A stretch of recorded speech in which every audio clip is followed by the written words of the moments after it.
You're watching Man Coverage with Nate Schmidt and James Bonneville on National Streaming Sports.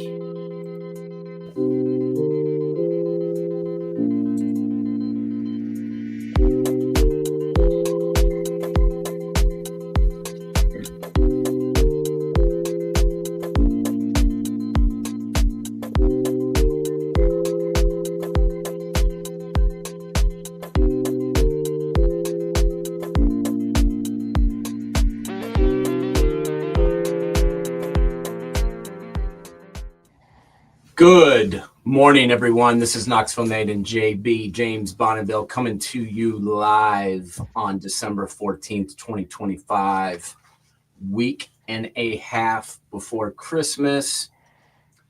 Football playoff is upon us. James, how the hell are you? I'm tired, man. This has been... when it's not football related, it's off the field related. It's freaking crazy. I mean, even with the portal, holy crap. It's like Fast and Furious. Yeah, we got the portal opening up January 2nd, I believe, through the 16th. That is the only portal time. We are going to dedicate almost an entire show, probably next week coming up. We're going to dedicate almost a whole show to who's in the portal, who's going in the portal, where they're going to go, all that kind of thing. I imagine that probably a couple of Michigan Wolverines might be in the portal because we have ourselves an issue with the coaching staff over there at Michigan. James, obviously, you know, everything that went down this week with Sherrone Moore and with the Michigan Wolverines. I guess I never really got to hear your take on it. What did you think when you heard the news that he had been fired? What did you think when you heard the news that he'd been arrested? Obviously, there were rumors circulating about some wrongdoings, but, you know, we got the full story thrown at us there a couple days ago. What was your thoughts? Well, it was honestly very soap opera-esque. I mean, it kind of has to go in pieces. Like when I first heard he was fired, I was like, holy crap. I was really kind of shocked because like I was thinking he was on the field related. And I mean, I thought he overperformed with what he had available to him. I thought he really overperformed what he had. Then you find out about his executive assistant and their affair. And I'm like, yeah, that makes sense. You know, you look back at Hugh Freeze, Bobby Petrino, Mike Price, the list goes on. And universities want to get beyond that stuff. After that, that's where it got weird. I mean, you heard about the police were going after him and their arrest. And then there was all the hubbub about that. And when it finally came out, I really felt sorry for the guy.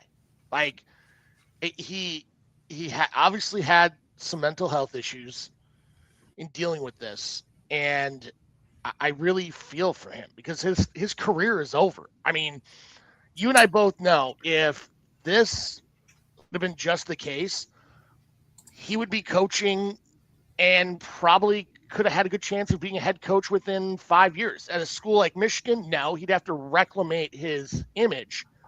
You're saying if he did not go try and kill people and assault people, suicide, yeah. Probably so. He probably would have had to go back and be an offensive line coach. I don't know if he would have been a head coach.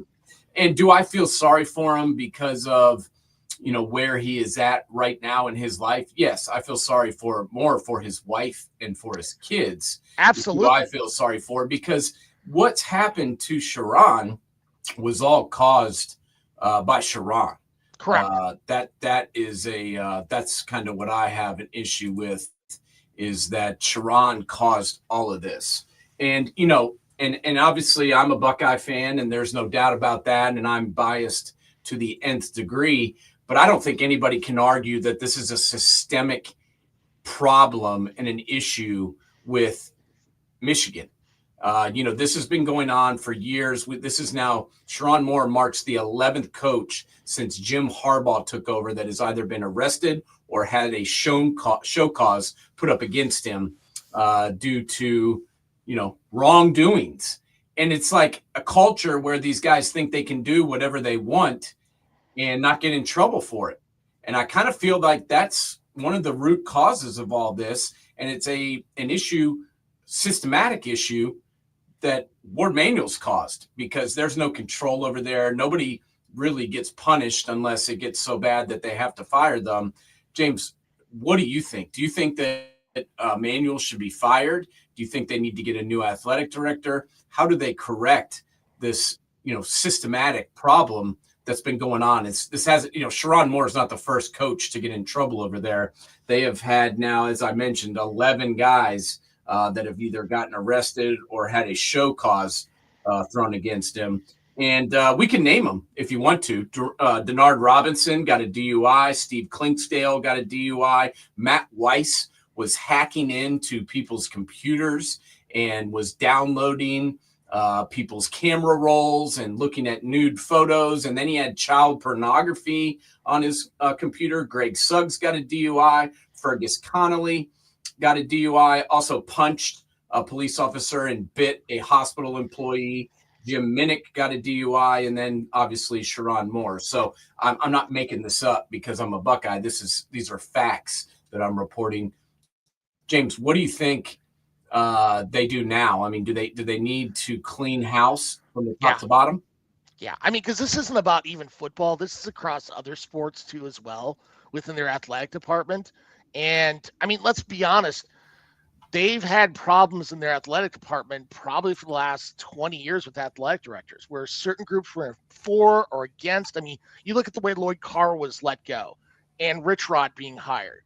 And then they thought they got Brady Hoke, and you had these conflicting going back and forth. And then when Harbaugh came in, there seemed like a stabilization. And then 2000 came, and we're right back to where we were at Michigan. And honestly, I think before you hire a head coach, which they got to do quickly, you got to fire the AD, but who do you hire?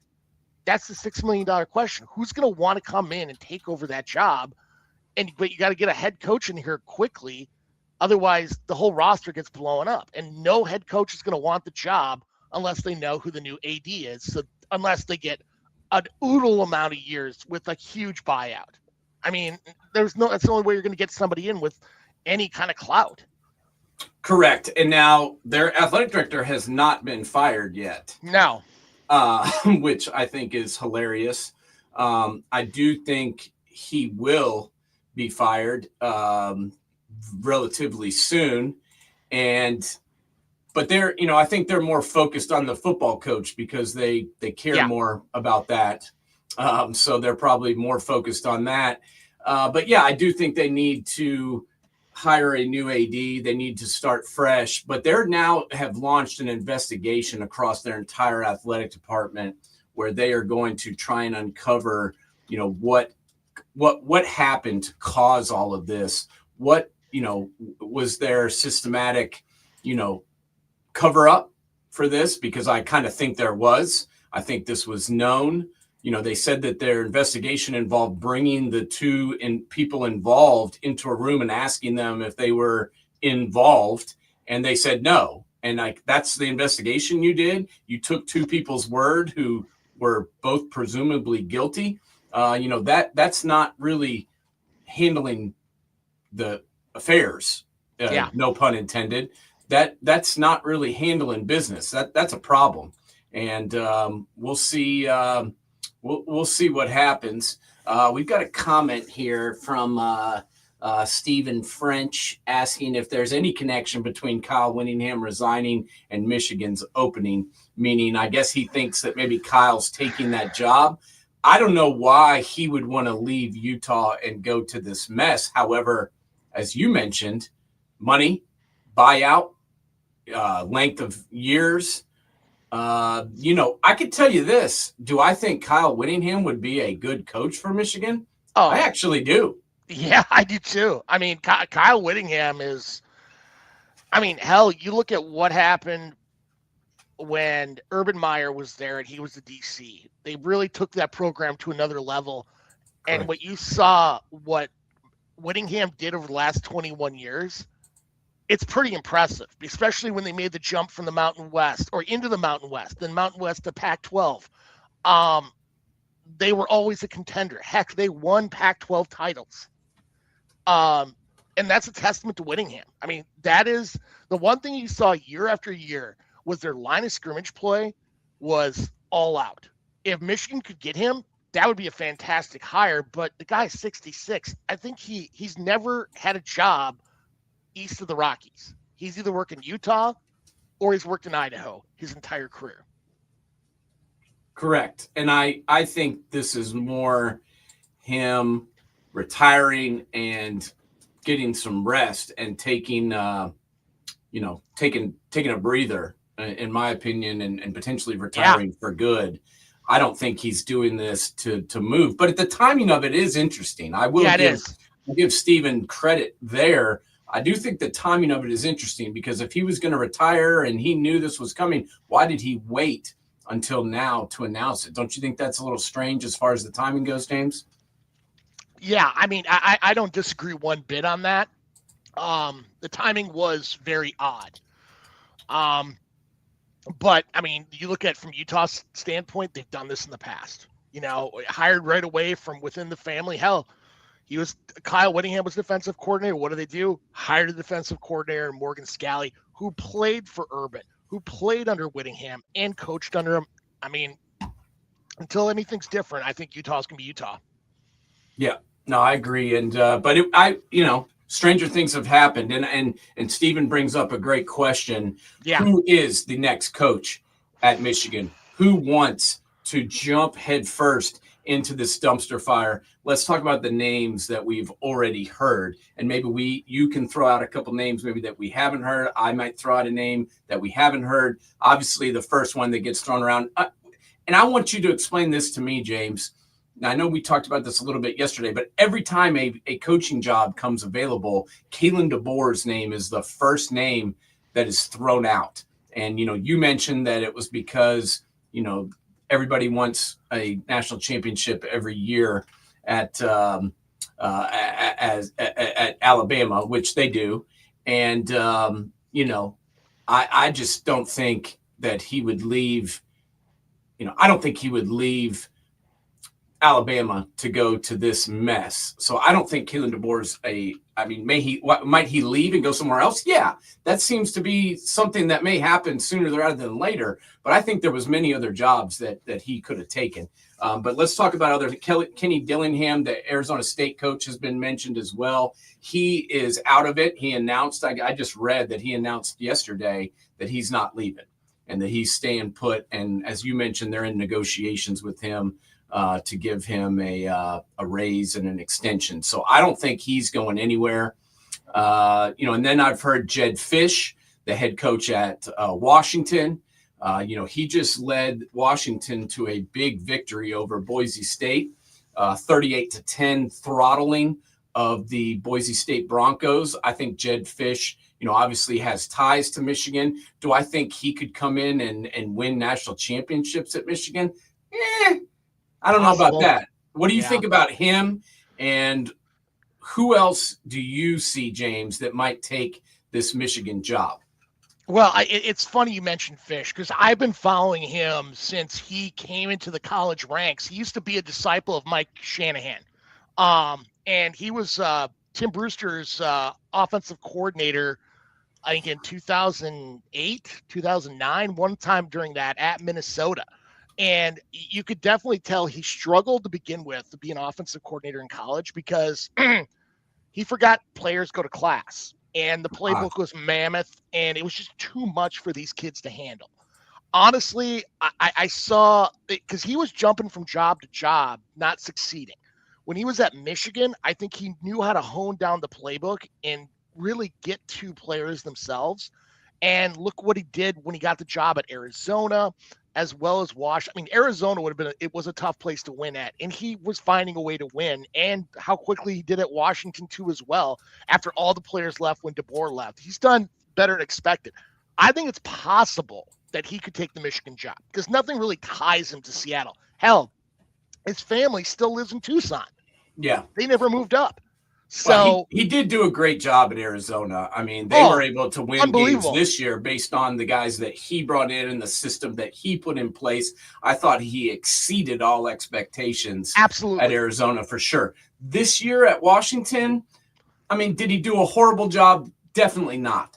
I think he did some good things. I think personally that he's still building his system. He's still getting his guys. I'm not going to blame him. I'm not going to put him up on the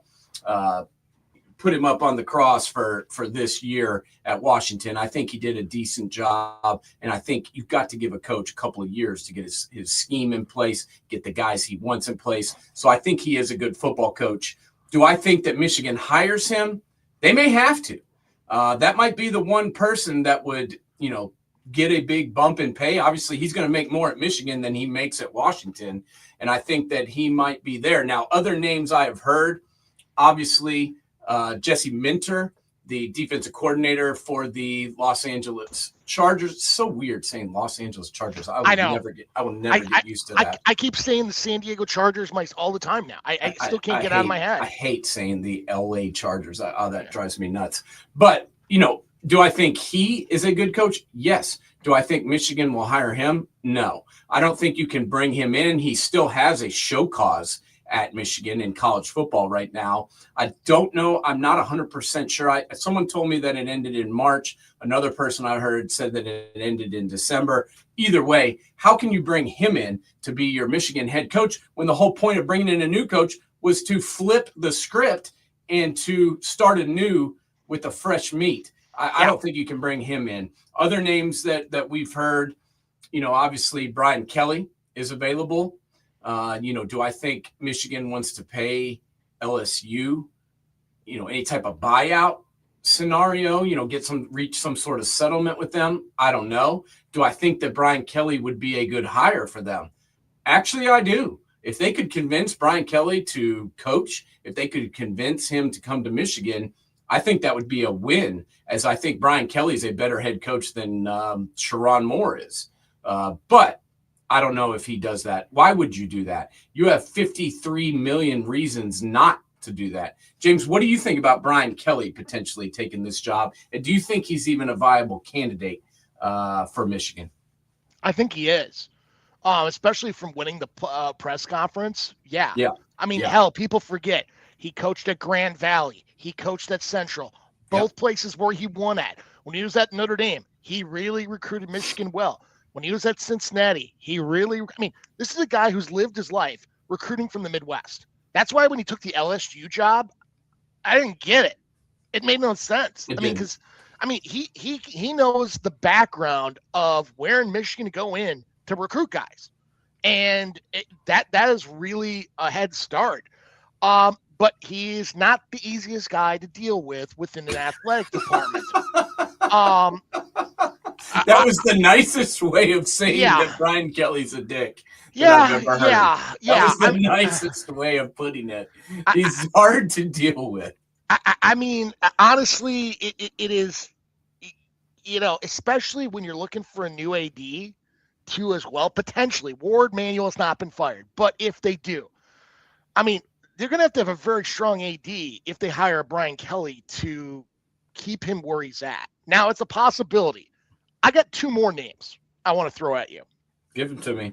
Joe Brady, offensive coordinator, Buffalo Bills. I've heard that one. Honestly, offensive innovator. I think I'm shocked it's taken this long for him to become a head coach. But here's another name that people aren't going to think about. And I kind of think about the same way when after John Cooper, and they were struggling who was going to be the next coach after John Cooper. And they end up with a guy named Jim Tressel, who was at Youngstown State. People knew about him in Ohio, but was he going to win the press conference? No. But was he successful? Absolutely. I got one for Michigan that can do the exact same thing. Division II coach from Ferris State, Tony Ansey. What he has done in Ferris State is amazing. I think that is what actually Steven said that before you did, just so you know. Oh, perfect. You got it out there. Yeah, I mean, honest to God, if you get a chance to watch Fresno State play, they're gonna be playing Harding for the Division II title. I believe next week. Fresno State or Ferris State? Ferris State. Why did I say Fresno? You Ferris said Fresno. Ferris State. I honestly, I think you're maybe not going to win the press conference because he's not a household name, but that man can win games, and he has proven it year after year after year. I think he would be a breath of fresh air in Ann Arbor. But can you make the old boys club of Michigan happy about that? I don't know. No, I don't think so. I don't think with all the eyeballs on this right now that they could go that route. I think they've got to win the press conference with this one. Obviously, they've lost every press conference they've had in the last several weeks. It has not looked good at all. A couple other names that I've heard, whether these are viable candidates, I don't know, but I have heard Jeff Brom's name thrown around. Obviously, the head coach at Louisville. There was rumors of him going to some of these other jobs. I believe he got a raise and an extension at Louisville. Not that that would ever stop anyone from leaving and going somewhere else. I've also heard Lincoln Riley. I've heard Tommy Rees, the offensive coordinator for the Cleveland Browns. Joe Brady, as you mentioned. I saw Mike Farrell actually put PJ Fleck on his list. Mm-hmm. I don't know how that would work, but I've seen Manny Diaz as a possible candidate who just, had a pretty damn good season at Duke. That's not a bad idea, but with Manny, he's going to have to hire Midwest guys. And I think that's a bigger lift than Michigan's ready to go with right now. I mean, he's got to have some good ties from recruiting. Especially he was the D coordinator at Penn State, wasn't he? Yeah, you're right. He was only there for a year or two, right? He was not there very long. I think he was there maybe a year, maybe 2 years. But I'm just saying he does have some coaching prowess in, that area. Honestly, if they could get Manny Diaz to come there and be their coach right now, I would almost look at that as a win, just because of the fact that he is a good, proven head coach. He had a hell of a season at Duke. They won the ACC championship. No one watched it, but they did win it. And, I think he deserves a shot at another big-time school. Maybe I'm crazy, but I think so. Another option that I was just about to say, and once again, Steven said it, does Biff get a chance to be the interim coach? And I could see them potentially doing a year of interim just because of the fact that the cycle is essentially over. The recruiting, the high school recruiting period is already pretty much done. Everybody signs in December now. Could you see that, James? I think Michigan would have to write into the contract. He'd have to wear sleeves. And a bro or a bra. Bro. Wow. I mean, honest to God, watching Biff Poggi, I mean, the guy knows football. The guy's smart, but wow. I mean, I can't imagine the old school guys watching him on the sidelines and be like, what the? I mean, it's possible. And man, that guy would win a press conference. Well, there's going to be somebody that pops out in this search that we don't, that we're not thinking of, that is out there that may come, from nowhere. They're going to go call every coach they can and see if somebody would leave, if somebody would take off. And Biff is not going to touch the secretaries, so you wouldn't have to worry about that. I don't think that. I love how Kalen DeBoer has taken over the title from John Gruden and Chris Peterson, because like every school known to mankind, they lose their head coach, first candidate, John Gruden or Chris Peterson. Oh yeah, the plane's in the air. We're going to do the press conference tomorrow. Yet, I mean, John Gruden still. I think Peterson would be a good candidate. I mean, does he want to coach again? I don't really think so. I think he's probably done. He's getting paid. And all these guys that get paid to talk about football, I don't think are going to want to go step into this mess. But I could see, him doing a good job there. This is a guy who obviously won at Boise. He won at Washington. He is a deeply morally correct man who could definitely come in and do what they need, which is clean the house up and put bleach on the floor.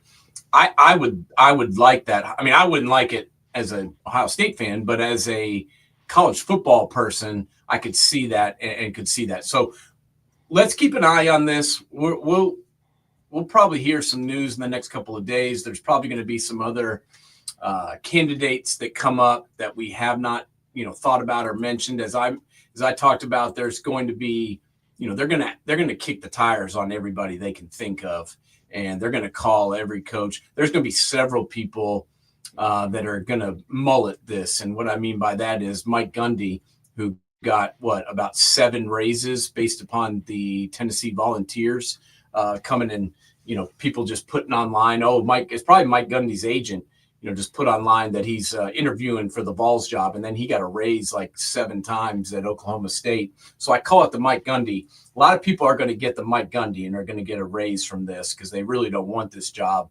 But they'll probably listen to the Michigan people when they call just to get an extension and a raise or increase their buyout or whatever it may be. So we'll see what's up. We'll come up with some more names and flip them to you guys as we hear them. And we're going to break down the SEC championship, the Big Ten championship. As much as I don't want to even discuss that, we probably have to. And then we're going to talk about the Heisman and then obviously the college football playoff in 30 seconds. Football season is here, and SeatGeek is my go-to for buying tickets. Now with SeatGeek, every single ticket is backed with their buyer guarantee. We've all had plans change, and when you can't make it to the big game, SeatGeek has you covered. They're the only ticketer that allows you to return your tickets ahead of the event for credit with SeatGeek swaps. So when things come up, I know that my tickets won't go to waste. So what are you waiting for? Download the SeatGeek app to maximize your possibilities and shop live events with confidence. All right. So we are back. We are talking college football. We are talking 2025 playoff. We are talking conference championships. Let's discuss really quickly the SEC championship, as it wasn't really much of a game. Alabama beat Georgia earlier this year, correct, James? Last time I looked, yeah. Okay. So then they have a rematch now in Atlanta for the SEC championship game. This game went a little differently, as it was 21-0 before I had even popped the first popcorn. What is the difference between the first time these teams played and the second time these teams played? Obviously, it's difficult to beat a team twice, especially a team in your own conference that you know well. You can self-scout, you can look at the tape. But why, James? Tell me why they would kick the crap out of Alabama in this second game and lost to them the first game. Why did that happen? Well, like you said, the film did a lot of work, but honestly, it was won and lost on the line of scrimmage. I mean, how many times did you see Ty Simpson on his back? Routinely. I mean, this offensive line, there's a lot of high-profile names on this team, on that line, who are going to play on Sundays. Caden Proctor. I'm not going to lie. After watching this year, some of those guys should be slipping a little bit. I mean, you have -3 yards rushing at Alabama. At freaking Alabama. I feel like I'm on Forrest Gump saying that stuff. Greenbow, Alabama. And, Ty Simpson was just getting the crap kicked out of him. Literally. It is at some point, the cops were going to come in and protect the guy because the offensive line couldn't do anything. Besides Jeremy Bernard, what else was going right for them? It was just, calling it, calling the game even remotely close at 28-7 makes it sound like it was close. It could have been 52-7 the way it was being played out. Alabama has gone backwards. Georgia's gotten better over the last 3 weeks. Yeah. Yeah, I agree with that. I definitely agree with that. I think they've gotten better the second half of the season. I think they've started to find their footing as far as running the football goes. I think they've started. Gunnar Stockton has improved and gotten better. Is he the flashiest dude on the planet? Hell no. But look at this game, 20 of 26, only threw for 156 yards, but he threw 3 touchdowns, no picks. He's efficient as they come, James. And I think you have to take note of that. He can run. He's way more athletic than I gave him credit for after watching him play last year. This guy's got a little bit of groove, a little bit of wiggle to him, and he can, he can pick up first downs when they need him. He can do things that I really didn't think he could. And, the other thing about this team is they've got like 4 running backs that can run the football. Nate Frazier, Chauncey Bowens, McCray, Cash Jones will come in every now and again. Gunnar Stockton runs the football. They've got 4 or 5 dudes that are all different that can run the football. So that to me is where, this game was won and lost. It finally, in my opinion, for Alabama, it finally caught up to them that they cannot run the football. Georgia knew it. Georgia's coaches knew it. Georgia's players knew it. They knew that Bama was not going to be capable of running the football, as you said, with the sack yardage. They ended up totally negative 3 yards for the game on the ground. That's not going to get it done. When one team knows that you are going to be one-dimensional, James, tell our viewers what happens when you know that one team is either going to run it every play or throw it every play. You're just going to get teed off on constantly. Yep. I mean, I'm amazed Ty Simpson didn't get hurt, honestly, as much as he was getting rocked. And this is not a Georgia team who has that lights-out rush end guy or linebacker with unlimited speed who could just crack you upside the head, which we saw from Georgia for the past 20 years. I mean, hell, you could probably go back to Boss Bailey. I'm really aging myself right now.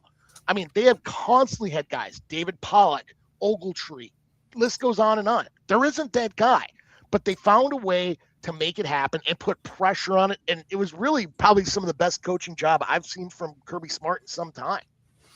Yeah, he is a fantastic coach. There's no doubt about it. He gets under my skin, drives me nuts a little bit, but he is a really good coach and, deserves a lot of credit for this game because he figured out, he knew what Bama was going to try and do. He knew what he needed to do to win this game, and he got it done.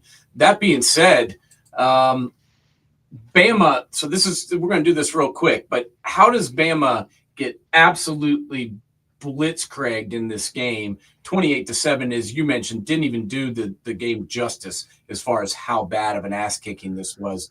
And then Bama still gets in the playoff. How do they still get in the playoff after getting their asses kicked 28-7? You know what that tells me?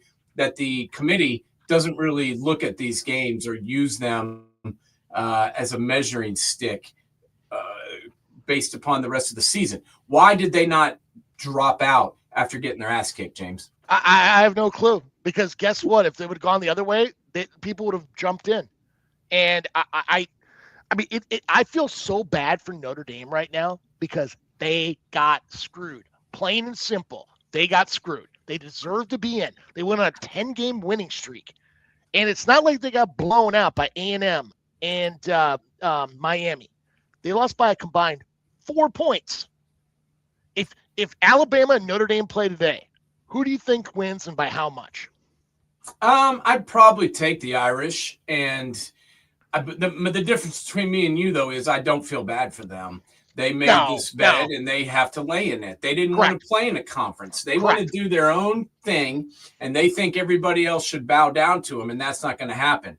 And then they go out and they schedule, 2 pretty good teams at the beginning of the season. And they lose to both of them, and then they wonder why they're not in. Well, you lost both games to teams that were pretty good, and then you played 10 pretty shitty teams. And yeah, you won all of those, but their athletic director to get up in front of a microphone and talk about how that was the greatest 10-game winning streak in the history of college football is an absolute disgusting farce. Because let me tell you, buddy, that was not the greatest 10-game stretch in college football, nor was it close, James. I could name a lot better 10-game stretches than that. Yes. I mean, hell. Who did they beat, James? Who did they beat in that 10-game stretch? USC? Okay, who else? Well, I mean, it was a pretty strong Navy program. Yeah, they beat 19 service academies, sure. But who did they beat besides USC in that 10-game stretch? I mean, if you're really looking at their schedule and you're talking about the Irish and what they did and you want to give them tons of props, okay, let's go through it. They beat Purdue. Okay, that's not tough. They beat Arkansas, one of the worst years Arkansas has had in years. They beat Boise State, who, as we just saw, just got throttled by Washington. They beat NC State before NC State started finding a little bit of life. They beat Southern Cal, which 34-24. That I'll give them credit for that win. They beat Boston College, who's one of the worst teams in college football. They beat a service academy. They beat Pittsburgh, who was overrated, and they beat Syracuse 70-7 and Stanford 49-20. Laying a ton of points on these teams doesn't make it better, James. I understand that they, beat Syracuse 70-7 without their quarterback, but that doesn't do anything for me. So, I don't feel bad for them. And, we'll see what happens. It sounds like, and we'll talk about this a little bit later, that they're actually just going to take the top 12 teams next year, which my question to you would be, why didn't they do that from the beginning? Good question. Okay. I mean, you gotta add someone in from the group of 5. But I mean, that's the hard part about it with these rankings is preseason rankings suddenly have weight to the end of the season. I mean, there is a confirmation bias on that because you have some of these teams who could have a horrendous schedule and then all of a sudden end up with 2 losses, but they were ranked 3rd at the beginning of the year. I'm like, but they're not that good of a team. And somehow they slip in. I mean, that's the hardest part is there's that preseason bias keeps going in where it's I don't know if there's a true best way to figure this out, honestly. But you need to have a group of 5 team in there. I guess I don't. We'll get into that here in a second, but I don't know. I don't know what the point of that is, to be honest with you. I mean, I know why they do it, but I don't really understand the point of it. Let's talk just for a brief moment about the Big Ten championship game because I'm still throwing up in my mouth a little bit from that one. I had to go to the gym during the game and run on the treadmill and push some weights around because I was getting supremely pissed off because we did not dominate the line of scrimmage. And talking about I'm obviously talking about my Buckeye homerisms. We did not go to the Ohio podcast and watch it right now. That's where Knoxville Nate will be housed from now on. But, we got pushed around, and I'm going to admit that because it's true. We did not dominate the line of scrimmage. Their defensive line, came at us pretty good. They held us to where we couldn't run the football like we wanted to. And I was a little bit surprised by that. I'm not going to lie. Ohio State played Indiana last year, and honestly, they played us tough in the beginning, and then we shoved them around in the second half and came out on top. It wasn't like that this time. They stood their ground. And really, James, when I thought the game was changed was on the first play of the game when Caden Curry knocked the ever-loving snot out of Fernando Mendoza. He goes to the ground, and I'm like, oh, my gosh, he's concussed. He's hurt. He's out. They put in his little bro. It was like Giannis's brother getting in the game. And I'm like, oh, man, here we go. I was like, I felt bad that he was hurt, but I'm like, man, they're not going to win now. And then the next play, he runs back out there. And I'm like, oh, my gosh, this guy is tough. Not only is he a good quarterback with very good mechanics and a good arm and great ability to read defenses, he's also tough as nails. And that, to me, is when I started worrying, which was very early. So kudos to Indiana. They haven't won the Big Ten since, what was that, James, 1967? They had not beat the Ohio State Buckeyes since 1986. So kudos to Curt Cignetti. My question to you is, how did Curt Cignetti build a Big Ten championship team in 2 years? How did he do it, James? How did this happen? A lot of it was the transfer portal of guys that came over from James Madison, but really other schools too as well. You look at what's his name? The D lineman that came from Kent State, Tyreek. Tyreek Tucker. He came over from Kent State. I mean, not only that, but scheme too as well. I mean, that's one thing you saw Ryan Day talk about is the movement they had on their line, a lot of stunts, a lot of twists, and their offensive linemen weren't completely prepared for it. In that one game, I mean, you may have problems with Ohio State's run blocking, but pass blocking, they only gave up 6 sacks all year. They gave up 5 in that one game to Indiana. And that was both defenses played out. This was a great defensive game. If you're a true purist of the game, you'd love this game, except if you're a Ohio State fan at the end. But it was Indiana's a better program than people give them credit. They are. This isn't your mama and daddy's Indiana team. This team is a lot better than it once was. Well, they're ranked number 1, so I think they are getting some credit. I think going into this game, people probably didn't give them the credit they deserve, but they were also ranked number 2 going into the game, so I don't know how you can say that. At the end of the game, Fernando Mendoza was 15 of 23 for 222, 1 touchdown, 1 pick. At the end of the game, Julian Sayin was 21 of 29 for 258 yards, 1 touchdown, 1 pick. I don't know how you can go and watch this game and then just hand the Heisman Trophy to Fernando Mendoza. I mean, Julian Sayin wasn't the reason that Ohio State lost. The reason they lost was that he got sacked 6 times and couldn't run the football like they wanted to. With all the sack yardage, they only finished with 58 yards. Bo Jackson ran for 83 and did a good job with the holes that he had, but he didn't have very many.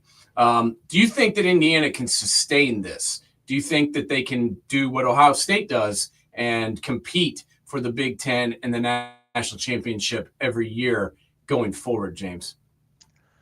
I don't know. I think it's going to be very tough, but there's a foundation there. I mean, Cignetti is – I mean, because I was thinking they were going to lose a lot of guys after this year. Yeah, they're going to need another quarterback, but there's a good base sitting there if they can find that quarterback out there who can take them back to this level.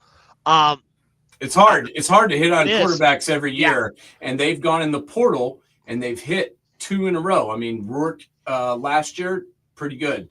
This guy this year, obviously even better. Are they going to go through the portal again and try and pluck another guy out of the portal? I mean, you can go and do that, but there's no guarantee that you're going to get a bona fide badass out of the portal every single year. I just think it would behoove them to develop a guy. Ask Florida State that question, because I mean, it seems like every 30 seconds after Jordan Travis, they're looking for that next quarterback. And that next quarterback still hasn't showed up since Jordan Travis. No, they went DJ Ugalele. That didn't work. Then they went Tommy or Thomas or whatever the heck you want to call him, Castellanos. That didn't work. It's hard. That's my whole point here is that it's difficult to hit on a quarterback in the portal every single year. So we'll see what happens with them. But, they won the Big Ten championship. They got it done. They played a good game. Their coaches did a good job. But I keep hearing all this crap about how, Ryan Day was out-coached and the Ohio State staff was out-coached. And, I don't know about that. The game plan wasn't horrible. They lost by 3 points. Did I love all the play calling inside the red zone? No. But, it was more execution, in my opinion. The guys didn't block the way they should have. They're just – to me, it was more execution than it was game plan. I didn't think the game plan was trash. Agreed. Okay. I mean, I mean, for me, the only downside I have in Ryan Day is I'd find more ways to try to get Jeremiah Smith the football. Like literally going back to like the Randy Ray show when Randy Moss played for the Vikings after Chris Carter left. I mean, he should be seeing 15 targets a game. He's that kind of player. I agree. I think they were playing good defense on him. I mean, that was where I thought that we would win this game. At the most part was I thought we would just dominate by throwing the football to Carnell Tate, to Jeremiah Smith.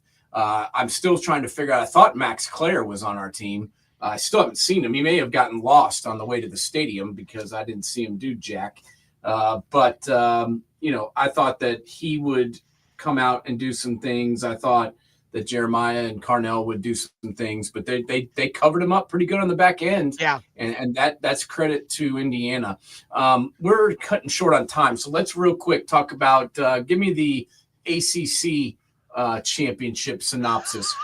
Duke wins on a crazy play, still doesn't go to the playoff. Talk to me about the ACC championship game. It's the ACC in general. I mean, this conference has been messed up all year long. I give Manny Diaz credit.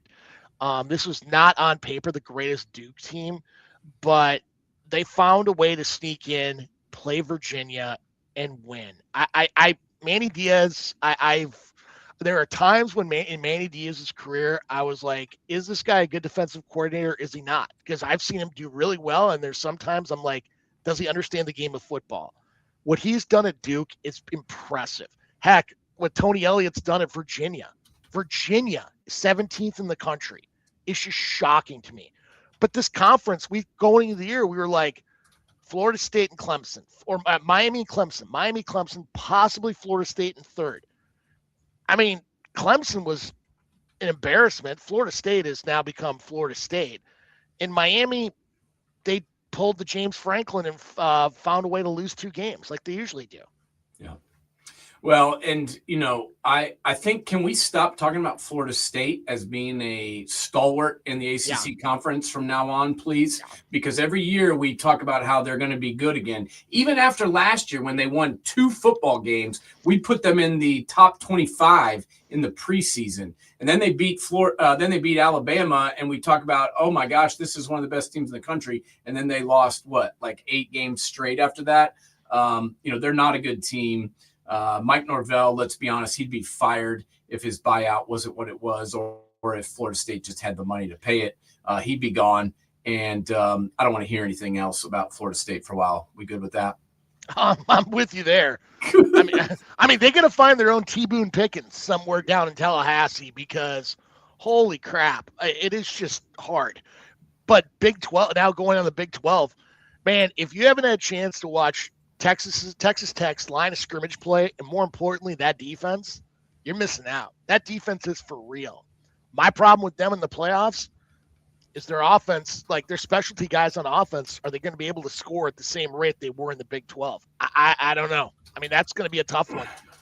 Yeah, I agree. I do like their defense. That linebacker, Jesse Rodriguez, is absolutely legit. Yeah, absolutely. He won several awards. He won the Butkus. He won the Big Narek, and he deserved it. He's a good player. But, that being said, I still don't know how good this team is. I'm interested to see how it goes for them in the playoff itself. Interested to see if they can beat anybody that's good besides BYU. That's the problem, too, in these games where you're playing the same team for the second time. It's hard to beat the same team twice. Yeah. Not for Texas Tech. They beat the crap out of BYU twice now. And they knew what BYU wanted to do. They knew what BYU's strengths were, and they kind of hammered on that. Bear Bachmeier did not look good. He was 16 of 27 for 115 yards and 2 picks, even though they were way down in this game. LJ Martin, still ran for 4 yards a pop. He's a good running back, but they just not enough offense for BYU against this pretty good defense. And I'm interested to see what Texas Tech can do. And, we need to talk about here this college football playoff. But first off, let's hit on the Heisman really quickly. Obviously, Fernando Mendoza took it home. I don't have a huge problem with that, but I do feel like this was the first year in a long time where nobody really ran away with this award, James.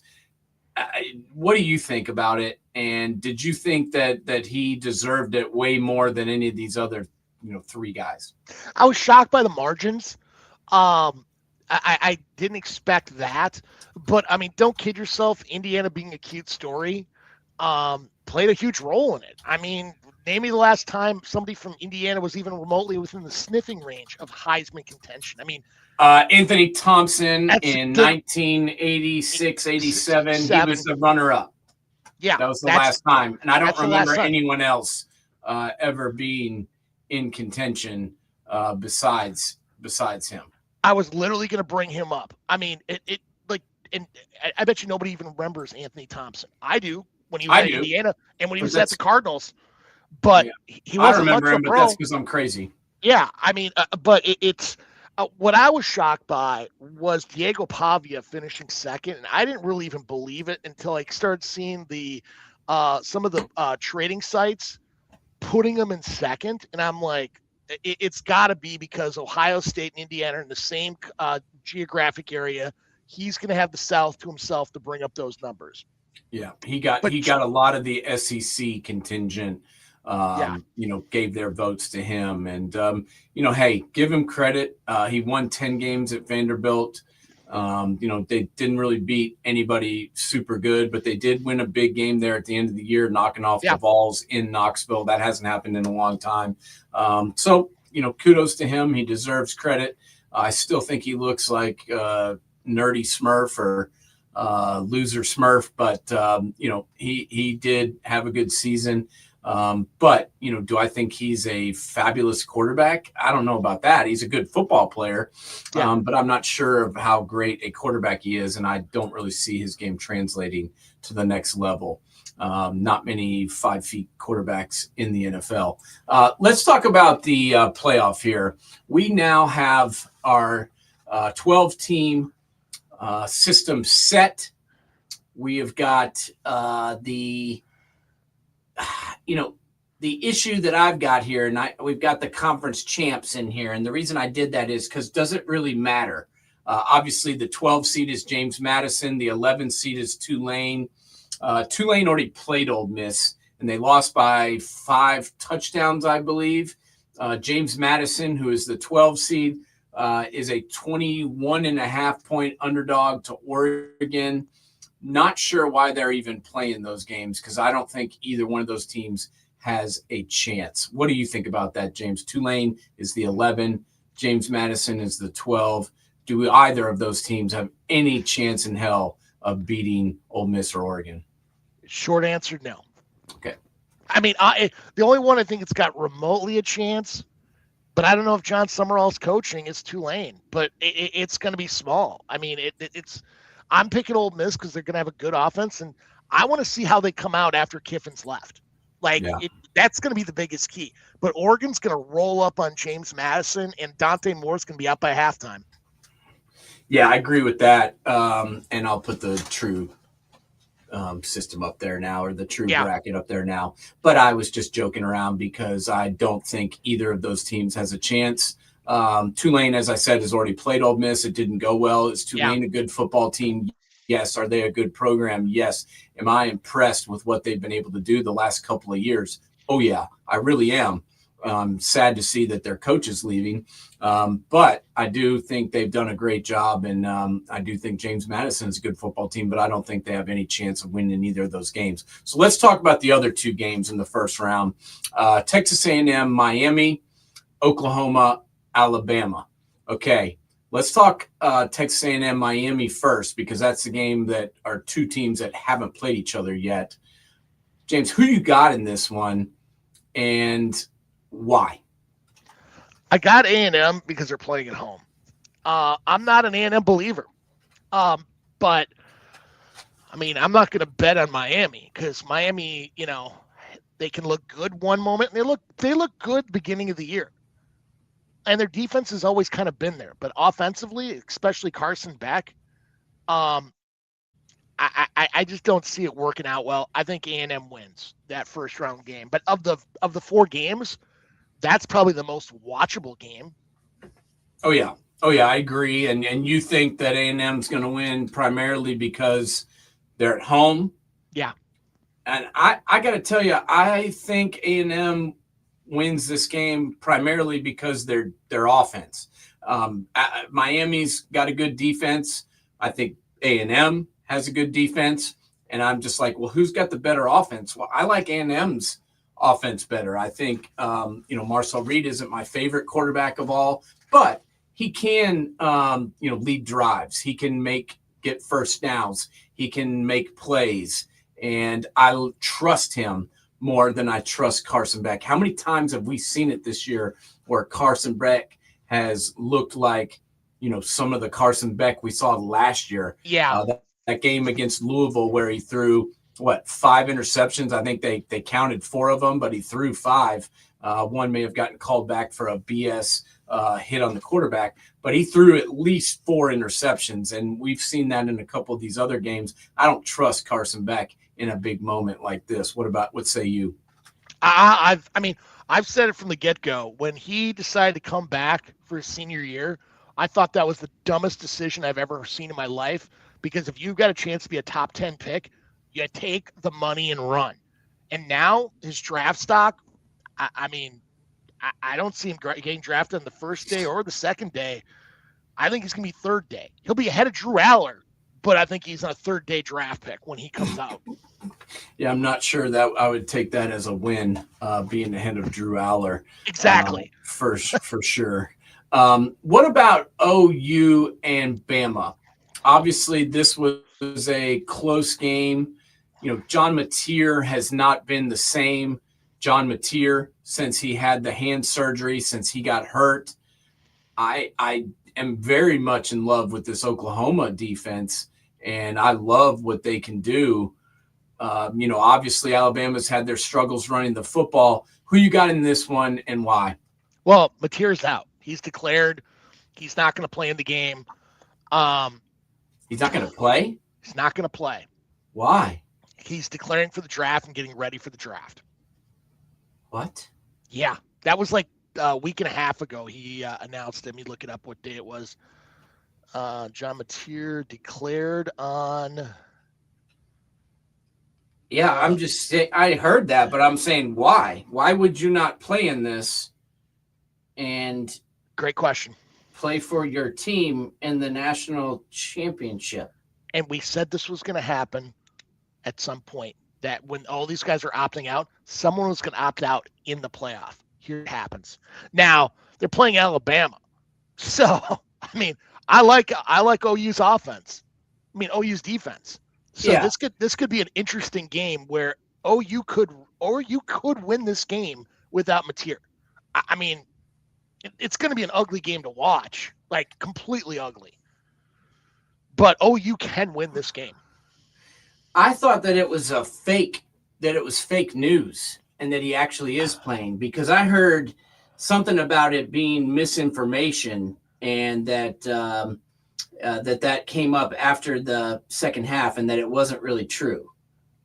Oh, because I saw from ESPN. Maybe you're right.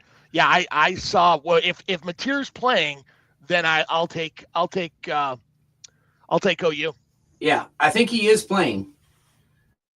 But I did hear that, but I thought it was fake. So we will double check on that. Yeah. I think it's fake, though. I think he is playing. I don't know, man. This is a tough one for me because, a team beat another team in the regular season. It should be easier for that other team to come back and win because it's so hard to beat a team twice. But we know what Alabama can do, and we know what Alabama cannot do, and that's run the football. For whatever reason, and we've gone back and forth on this over and over again, why they can't run the football, but they cannot. And it was shown once again against Georgia. The question is, what kind of day can Ty Simpson have with, not being able to run the ball and these guys being able to tee off on them? I don't think, do I think that the front for Oklahoma is as good as the Georgia front? I think they might be. I think they might be. Yeah, I think they might be, and this could be a tough road to hoe for Alabama to win this game. And that's my question is, what if Alabama loses to Oklahoma again, and they lose in the first round of this playoff? Then what happens to Kalen DeBoer? Good question. That's a really good question. But right now, if Mateer's in, I'm taking Mateer. Yeah, I heard that. I read this article a couple days ago on Yahoo Sports that said, is John Mateer opting out of college football playoff? Viral fake post dupes Oklahoma fans. Because, Venables is going to do what he did back when he had Tommy Harris, where they're going to rush 4, drop 7, and they're going to get pressure on the quarterback with their 4. They're going to. And tell me Ryan Williams has disappeared this year. I mean, his numbers are half as good as what they were his freshman year. I just don't see it. I mean, if you had to put a gun to my head, 31-7 Oklahoma. 31-7. I think it's not close. Wow. I think it's not Holy close. mackerel. And I think you're going to see some turnovers where Oklahoma gets short field. That's where I think they're going to score the points. Oh, wow. I don't know if I have it that big, but I do think Oklahoma is the better football team here. They lost a bad game to obviously to Texas in the Red River shootout. That one did not go as planned. But, other than that, this Oklahoma team has been pretty solid all year long. And I really like this defense and what he's got going on over there with Brett Venables. I just don't know if they can beat Alabama twice. That's my only issue. And the only thing that concerns me is, Kalen DeBoer is a good football coach. Obviously, the game against Ole Miss didn't go very well. I think Mateer was still a little bit banged up at that point. But they found a way to win against Tennessee. They found a way to win against Alabama. They found a way to win against Missouri, and they beat LSU. I mean, that was a good end of the season run for the Sooners. So I think it'll be interesting to watch, and I think that game to me is a little bit perplexing as far as how it'll go, but should be very interesting. So if it goes the way we think, it'll be A&M versus Ohio State. It'll be Oklahoma versus Indiana. It'll be Oregon versus Texas Tech, and it'll be Ole Miss versus Georgia. That's a pretty good slate of games, James, if it goes that way. The problem I have in the quarterfinals is Ohio State is getting sent to the Cotton Bowl to play Texas A&M. And I'm sorry, you're giving home field advantage to a team who is seated lower. I mean, you look at 5 spots lower. Yeah, you look at where these games are at. I'm sorry, why? I mean, we don't have to follow the bowl game stretch. Why is there not a game up north? We could play it in U.S. Bank Stadium in Minneapolis. We could play it in Lucas Oil in Indianapolis. We could play it at Ford Field. All 3 cases indoors. But now we're giving an advantage to a team that's 5 seeds lower. I mean, it was the same problem last year with Texas and Ohio State. Yeah. I mean, we got to make it somewhat fair.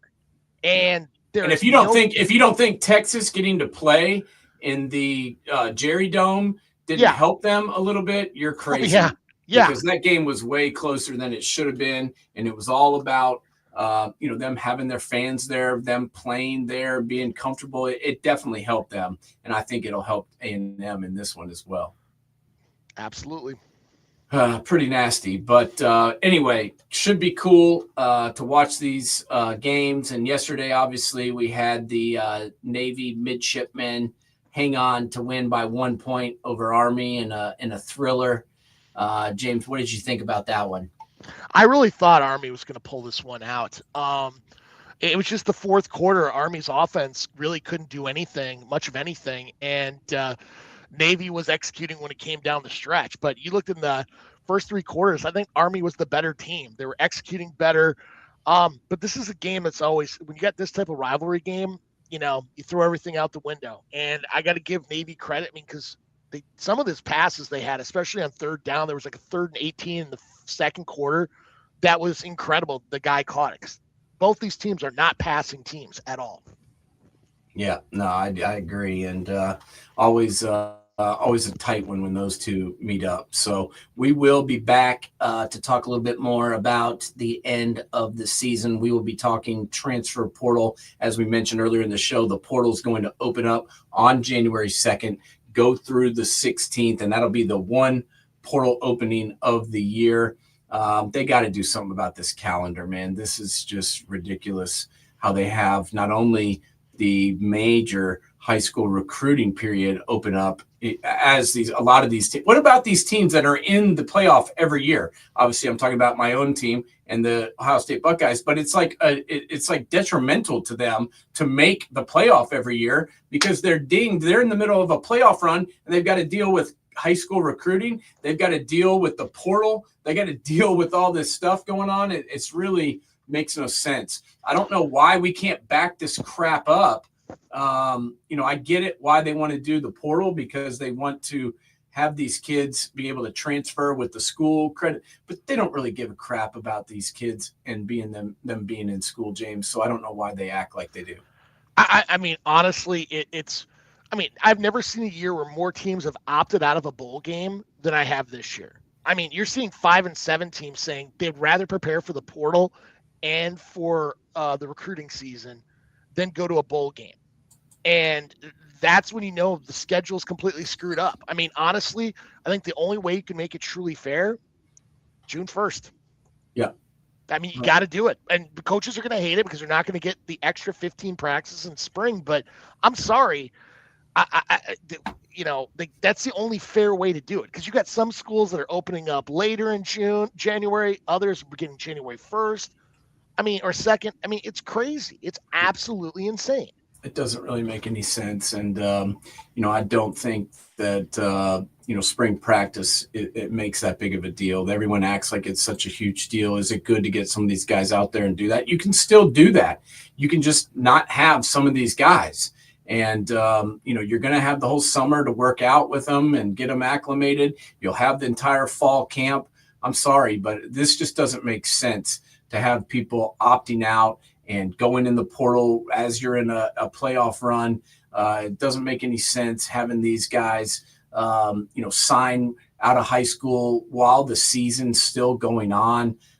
In December, it's just this calendar is beyond broken, and it needs to get fixed. Yeah, it's causing major problems for everybody, and it's not fair to hamper the teams that are winning by putting these dates the way that they are. So we'll see. It could potentially kill bowl season.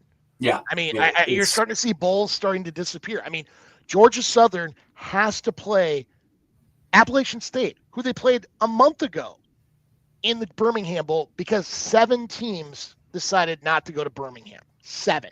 Yeah, absolutely a joke. And Notre Dame deciding to pack up their ball and go home, that does nothing but hurt them. Not having the ability to practice for another month and a half, not having the ability to play in another meaningful football game and getting their young players a chance to play, that hurts nobody but themselves. So I hope they're happy with their little statement that nobody cares about. Pretty disgusting, though, how about ask the players what they want to do? I would go and ask the team, do you guys want to play another game and show, if you're so good, why don't you play another game and beat the crap out of somebody good and show us that you should have been in? Taking the ball and go home is like something a 7-year-old would do.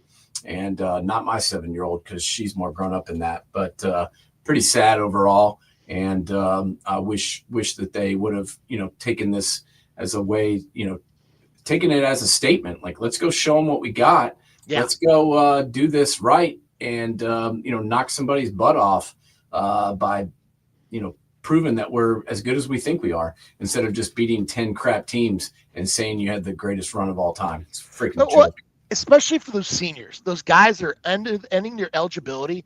It's one more time to play with each other before they go on to their next career, getting a job, doing 9 to 5. Yeah. So. Yep. Absolute joke. But thanks to everybody who tuned in. Thanks to everybody who posed some of the questions and comments as we went along. We appreciate you all, and we look forward to seeing you next week. Same bat time, same bat channel. Keep them up, and go Bucks.